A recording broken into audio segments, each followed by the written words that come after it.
E eu vou falar uma coisa que a gente já quer para aproveitar a vida e ela é curta, vou falar do nascimento, né? Vou falar de creche, de berçário, que é um tormento, desde ali que começa, ó. Começa da gravidez já, né? A preocupação dos pais, porque olha, quem pensa que creche, berçário ou escolinha é sinônimo de criança doente, não tá errado não. É verdade, sabia? Acha que é exagero, é mito, mas não é exagero nem mito. É verdade. Estudos científicos comprovaram que os pequenos inseridos tanto na creche, enfim, nesses ambientes, né, na escolinha, no maternal, eles têm 2 a 3 vezes mais chances de desenvolver doenças infecciosas. Então, tá com alguma dúvida? Quer fazer uma pergunta do seu bebê? O doutor tá aqui. Eu estou recebendo aqui no programa hoje o doutor Guilherme de Abreu Silveira. Ele é pediatra e quinzenalmente está no programa, sempre no comecinho do programa, para responder as suas perguntas. Tudo bem, doutor Guilherme? Tudo jóia, tudo maravilha. Então, é verdade isso? Foi comprovado cientificamente? Pega mesmo, acho que porque não sai daquela proteção, não é? Além da proteção, é a vida social da criança. Mas tem que começar um dia. Tem que começar um dia. E o que eu costumo dizer para os meus pacientes é que o primeiro ano de vida escolar é muito complicado. Justamente porque sai daquele ambiente mais restrito, de pouca convivência dentro de casa, pouco barulho, para um ambiente mais social, né? 10, 20 crianças às vezes. E fora os cuidadores e os filhos dos cuidadores, então os vírus começam a circular. É o seguinte, criança também que está acostumada com absoluto silêncio, não é muito bom, é? Precisa de um ambiente confortável. Mas tem gente que não deixa você nem falar perto do bebê. Claro, principalmente naquele período durante o dia, a nossa orientação é sempre de manter a rotina da casa, né? Para a criança justamente ir se habituando que dia é dia, noite é noite. Porque se a gente começa a colocar a criança para dormir durante o dia, no escurinho, no silêncio, a criança toda protegida, quietinha, ela não vai saber identificar o que é dia e o que é noite. Ah, não, em casa já tacava o rádio mesmo, né? Já vai ouvindo aí algumas coisas, a música, para não ficar chorando quando ouvir, né? Exatamente. Eu queria te fazer outra pergunta em relação a gente falou, né? Mito, verdade e tal. Mãe fala, leva a blusa. É a frase que mãe mais usa. E essa passou, hein? De tataravó para bisavó, de bisavó para avó. Todo mundo fala, né? Toda mãe. Ai, mas tá meio frio, leva a blusa, principalmente no outono. É verdade, principalmente nos bebês, que uma friagem pode levar a uma gripe? Não existe muito essa associação direta de necessariamente pegou uma friagem vai ficar gripado, mas alguns indícios mostram que temperaturas mais baixas favorecem a proliferação de vírus e bactérias justamente porque inibe o nosso sistema imunológico. Não é à toa, por exemplo, que quando a gente tem uma pancada e para evitar aquele inchaço inicial, põe gelo. Justamente porque o frio vai inibir aquele primeiro ataque do sistema imunológico que vai dilatar os vasos, vai causar todo o processo inflamatório. No caso da friagem, o raciocínio é mais ou menos esse. Então, a gente fica com áreas de mucosa expostas ao frio, resseca, perde um pouquinho da secreção natural que protege essas vias e favorece a proliferação de vírus e bactérias. Mas não tem blusa pro nariz? É só pro... Mas o próprio agasalhamento, né? De manter a via aérea aquecida. Agasalhado já tá bom. Então, é verdade. Cachecol, mãe gorro. tem razão. Mãe tem sempre gorrinho, razão. cachecol, proteção. Tem uns que vêm mesmo aqui, que tampam o nariz. Bom, já tem mais perguntas aí. Então, ó, mãe tem razão, vó tem razão. Ana, boa tarde, Santa Receita! Boa tarde! Tenho um filho de 5 anos e 8 meses e ele tem uma tosse persistente sem secreção. Olha, ela e o filhinho lá na foto. Já consultei vários especialistas, entre otorrino, a alergologista, tá certo isso? Alergologista? O que cuida de alergia, né? O diagnóstico é sempre o mesmo. Rinite, sinusite, asma leve. As medicações usadas não têm surtido nenhum efeito. A tosse persiste. O que eu posso fazer, né, para descobrir o que ele tem? Ela é de Cabedelo, lá da Paraíba. Eu conheço Cabedelo, sabia? Gravei lá, aqui pro programa. Interessante, é uma região tão quente. Quente, é. E ainda talvez mais lá até que o sol próximo do nasce litoral, né? Ana, as crianças realmente têm essa manifestação de tosse seca com quadros parecidos com esse que você está colocando aqui, né? De rinite, de alergia respiratória e às vezes até na idade do filho dela já pode começar a falar em asma. Felizmente, no caso dela, é uma asma leve. Eu costumo dizer que esse tratamento de asma é uma escada. Então, nós subimos o primeiro degrau, Se a criança fica estabilizada, tudo bem, vamos persistir com o tratamento. Se não fica, tem que subir o segundo degrau, e o terceiro, e o quarto, e vai subindo a escada, vai aumentando o avanço do tratamento até a criança estabilizar.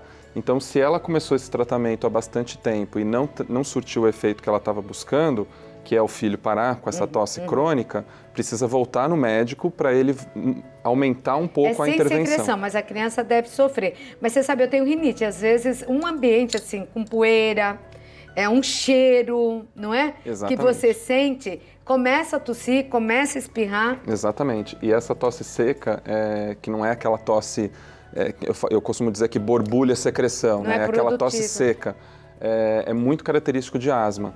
Então, a criança pode ter essa tosse, mesmo sem secreção, vai indicar que ela está com uma crise de broncoespasmo. Não tem o que fazer, tem que voltar no médico e Tem que voltar no continuar médico. E investigando. outro detalhe, Ana, é que tem algumas medicações que são feitas para manutenção dos casos, né? Então, para evitar que o seu filho fique doente, e algumas medicações são feitas para as crises. Então, se ela está com uma medicação para manutenção e o filho dela entrou em crise, ela tem que manter as medicações de manutenção, mas tem que ampliar o tratamento para as medicações de crise. Tá bom. Vamos à próxima, então. Um beijo, Ana. Fernanda, boa tarde, Claudete. Boa tarde, doutor. Boa tarde. E todos da equipe Santa Receita. Vou ser mãe de primeira viagem no fim do ano. Que Parabéns! maravilha. Bacana. A minha dúvida é sobre o umbigo da criança. Tem gente que diz que não pode deixar molhado e outros dizem que tem que ficar molhado. E aí, doutor, como é que eu posso deixar? A Fernanda é da cidade de Cláudio, em Minas Gerais. Fernanda tá se precavendo desde já, né? O umbigo é um mistério para as mães, eu acho curioso isso.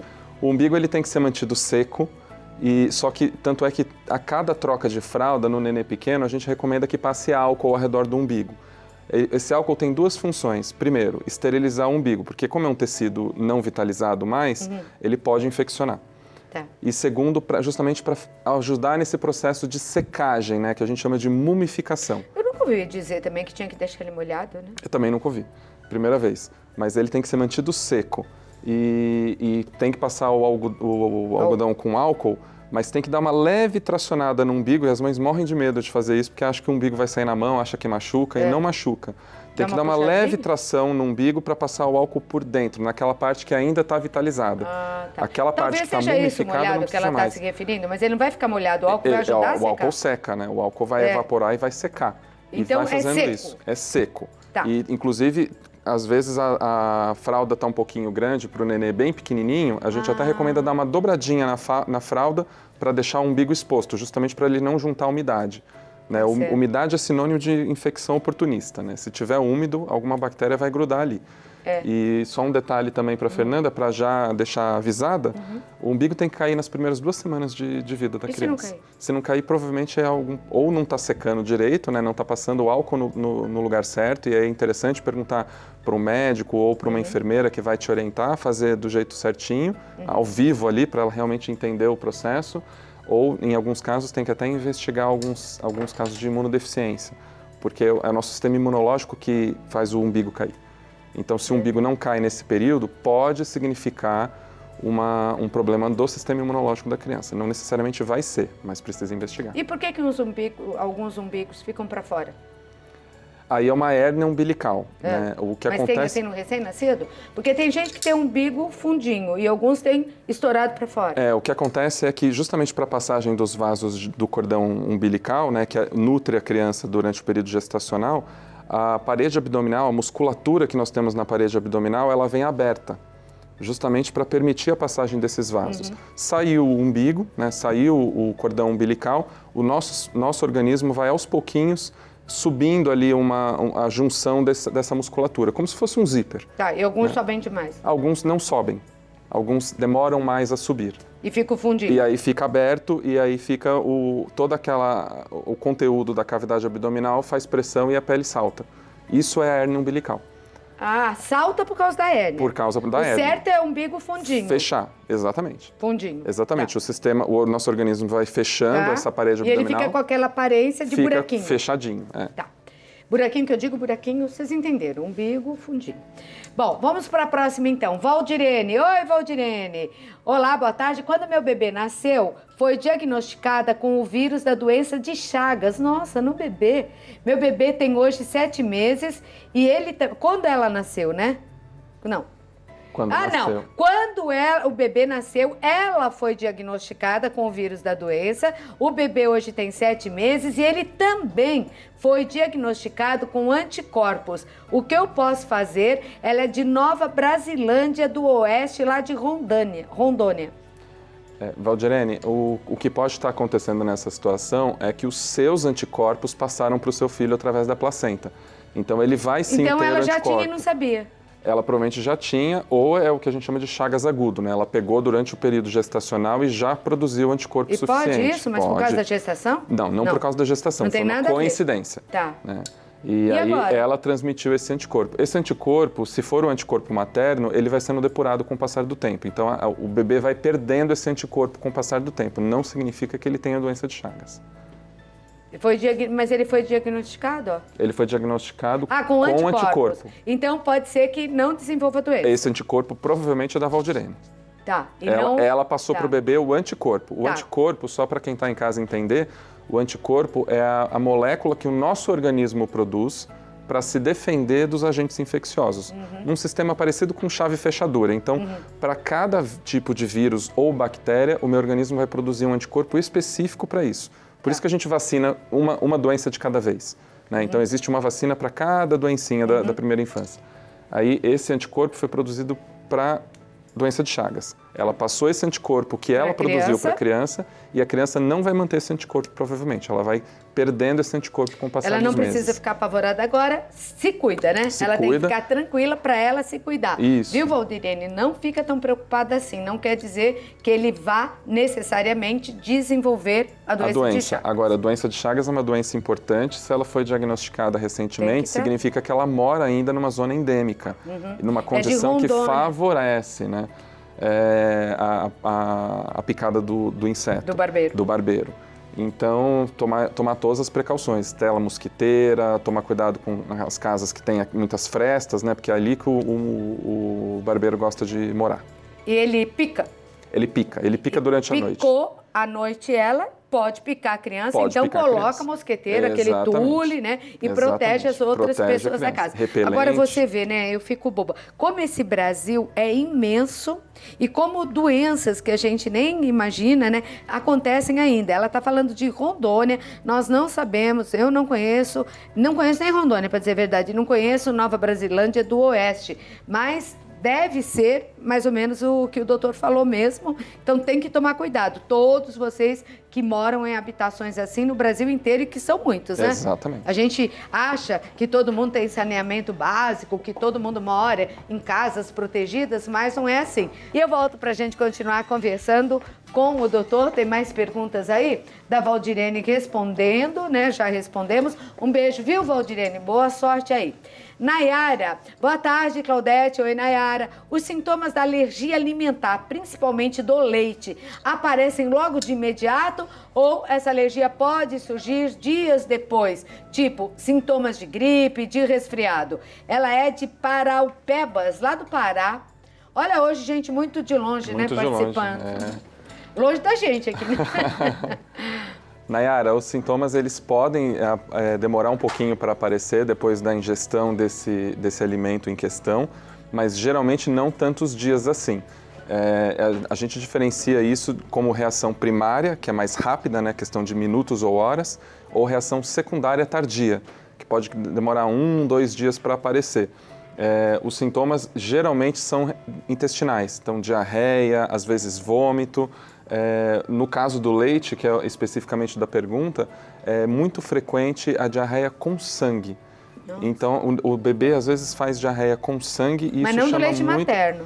Às vezes do leite materno. Mas porque pode dar isso, pode, leite materno? Porque se elas a mãe vão ficar tem, assustadas, eles se a vão mãe querer mais tem amamentar. graças Precisa a Deus é raro, amamentar, né? Não, tem que amamentar. Mas, às vezes, dependendo da dieta materna, a proteína do leite de vaca que a mãe ingere pode passar para o leite materno. E aí pode gerar uma reação cruzada. Do que ela consome, Exatamente. se ela tiver essa alergia ao leite, ela pode passar para a criança. Porque leite de vaca é bom para o bezerro, né? Leite para criança é leite da mãe e a mãe não é vaca. Ou seja, deu para entender, certo? Vamos para a próxima pergunta, então. Tá explicado? Patrícia Soares. Olá, boa tarde, Santa Receita! Boa tarde! Meu bebê está com 1 mês e 1 semana, precisei entrar com fórmula na primeira semana de vida dele. Já testei várias marcas e todas dão cólicas nele. Quando está mamando, o estômago faz muito barulho e ele fica se retorcendo. Tadinho, meu bebê pode ter intolerância à lactose. Quais os sintomas, né, para identificar esta intolerância? Patrícia Soares. Mas, Patrícia, ainda vai ter cólica por vários motivos, né, doutora? Se prepara, minha filha. 3, 4 meses. Patrícia, realmente esse comecinho de vida, os 2, 3 primeiros meses, é muito complicado, né? Os pais precisam ter bastante empenho e paciência. Nesse caso específico, ele pode sim ter um certo grau de intolerância, mas muito mais frequente que intolerância à lactose é a cólica normal do recém-nascido. Por si só. Ele se retorce, né? Ele se retorce. É uma imaturidade do intestino do bebê, que vai melhorando com o tempo. Eu gosto sempre de usar as medidas mais caseiras, vamos dizer assim, mais naturais, menos intervencionistas, antes de partir para medicamento. Mas se precisar lançar a mão de algum analgésico para melhorar... O que ela poderia fazer em casa? Existem algumas medicações que, de cuidados mais caseiros. Ela pode fazer massagem, ela pode fazer compressa morna na barriga do bebê. Funciona super bem. Morninha na barriguinha? Compressa morna, né? E morna mesmo, porque a pele do bebê é muito sensível e se nós colocarmos uma compressa morna para nós, vai queimar a pele do neném. Então tem que ser morna bem fajuta. E a massa... Tá. Bem quase nada. Bem quase nada, mas ajuda o neném. A massagem também ajuda a diminuir as cólicas. A massagem também ajuda. Mas, doutor, desculpa, ela deve fazer isso depois que ele mamar, durante a amamentação? O tempo todo. O tempo todo? O tempo todo. É quando vem a cólica do nenê, ela pode apresentar uma dessas saídas. Tá. E isso tem que ser uma rotina que ela estabelece para o nenê, porque nenê é tudo sobre rotina. Né? Se o nenê tem uma rotina bem estabelecida, o cenário fica super mais tranquilo. Tá. Né? Agora você falou do remedinho. Se necessário for, depois... Se necessário, se essas medidas naturais, né, massagem, a compressa, não tiverem surtindo efeito, o nenê ainda assim ficar irritado, muito choroso, aí pode lançar a mão de alguns remédios que ajudam na diminuição desse excesso de gases, né, que tem no nenê, e tem algumas medicações que são analgésicas mesmo, para tentar tirar a dor do nenê. Uhum. Né? Mas, querida, ser mãe é padecer no paraíso. Desculpa, mas é verdade. Depois que a gente entende essa frase, viu, Patrícia? Vai dar tudo certo. De paciência. Não se irrita, vai dar certo. Mas no começo, ainda 1 mês, dá um desespero, né? Porque você tá cansada, tá com sono. Exatamente. Tá cansada ainda do Agora, parto, só complementando a última pergunta, que ela perguntou quais são os sintomas da intolerância. Uhum. Seria basicamente diarreia, mas dessa vez geralmente sem sangue. Tá. Né? A diarreia é uma diarreia explosiva, cheia de gases, né? Então isso geralmente induz nós a pensarmos mais na intolerância à lactose do que na cólica do recém-nascido. Qual a diferença entre intolerância e alergia? A intolerância a intolerância é uma intolerância ao açúcar do leite, que é a lactose. Tudo que termina em ose é açúcar, é carboidrato. Então, a intolerância é uma dificuldade que o nenê tem de digerir o açúcar do leite. E aí esse açúcar, nós dizemos que ele é osmótico, né? Então ele puxa a água para dentro do intestino e daí a diarreia. Agora, a alergia a leite de vaca é a alergia à proteína. Tá. Aline, olá Claudete, boa tarde. Meu bebê nasceu de 24 semanas com 660 gramas. Hoje tem 2 anos, é lindo bebê. E 6 meses. Ela mandou a fotinho. Ele não tomou a vacina rotavírus. Tem algum problema? As outras estão todas em dia. Maravilha. Aline, primeiro parabéns porque viver uma situação dessa, né? Nenê prematuro extremo, 660 gramas, né? Provavelmente ficou alguma coisa em torno de 3 meses internado esse nenê. É um desafio grande, hein? Valente, parabéns. E que bom que está tudo certinho. A vacina de rotavírus é uma vacina que nós damos no primeiro semestre de vida. O rotavírus, para o pessoal de casa saber, é o principal agente infeccioso que causa diarreia na criança na primeira infância. Não tomou, e agora? Não tomou. Ele provavelmente já entrou em contato com o vírus, ainda mais se ele frequenta escola. Ela não deu essa dica para nós, mas se ele frequenta creche, escola, ele provavelmente já entrou em contato com o vírus. O que eu acho interessante as pessoas de casa saberem é que o nosso sistema imunológico ele funciona. Né? Então, não necessariamente nós precisamos nos imunizar através de vacina. A gente recomenda que tome todas as vacinas. Não, pelo amor de Deus, tem que tomar, né? Porque tem mãe que não está mais levando para ajudar nesse processo, para vacinar. Mas mesmo que não tome alguma vacina eventualmente por algum motivo, e nesse caso... Agora não adianta mais dar. Não adianta mais, é contraindicado e provavelmente ele não recebeu a vacina porque estava internado. A Aline pode até confirmar, mas eu aposto que ele não recebeu a vacina porque ele estava internado. Porque nasceu muito miudinho. Porque nasceu muito miudinho. E a vacina de rotavírus... O normal são quantas semanas, doutor? O normal são de 37 a 42 semanas. Nasceu com 24? 24. Já é um valente, né?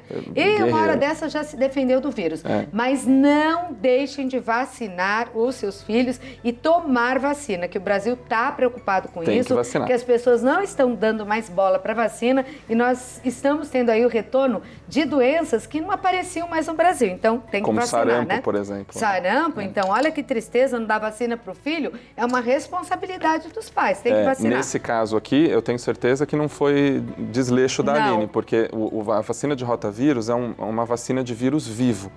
Então, se o nenê está em situação de internação hospitalar, não pode dar. Não é que a Aline não deu. Porque as outras estão todas, né? Exatamente. Ok. Doutor, muito obrigada pela presença e participação aqui em nosso programa. Eu queria agradecer. Ele está aqui quinzenalmente, como eu falei, e você pode entrar em contato através do telefone São Paulo, código de área 11 5102 2013. 5102 2013. No Instagram é @Guilherme Pediatra, tá certo? Tá certo. Como está aí no vídeo. Um grande abraço para você, uma excelente semana, uma excelente quinzena. Doutor Guilherme, até a próxima aqui, tá bom? Obrigado. Sempre às segundas-feiras.